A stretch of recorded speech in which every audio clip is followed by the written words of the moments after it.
yadımızdan çıxa bilmez. Ant yerimiz Heydər Baba yadımızdan çıxa bilmez. Dalğalan ey al bayrağım, yaşa cennet Qarabağım.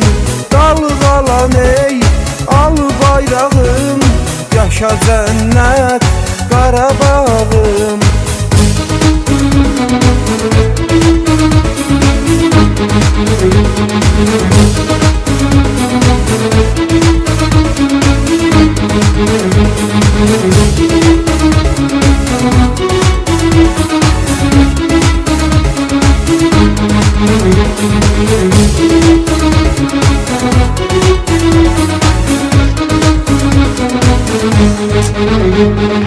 Ya Qarabağ ya da ölüm, başka yolu yoktu daha. Elde silah səngərdəyik, güvenmişik biz Allah'a.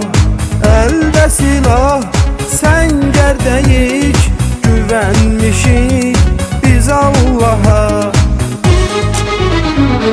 Dalğalan ey al bayrağım, yaşa cennet Qarabağım.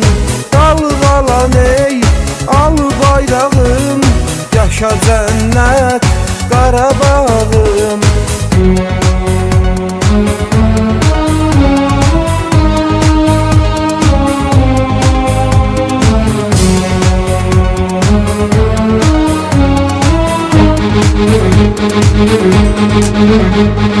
Vətən olur möhkəm dayan, düşməni məhv etməliyik. Yağları bir-bir qırıb irəliyə getməliyik. Yağları bir-bir qırıb irəliyə getməliyik.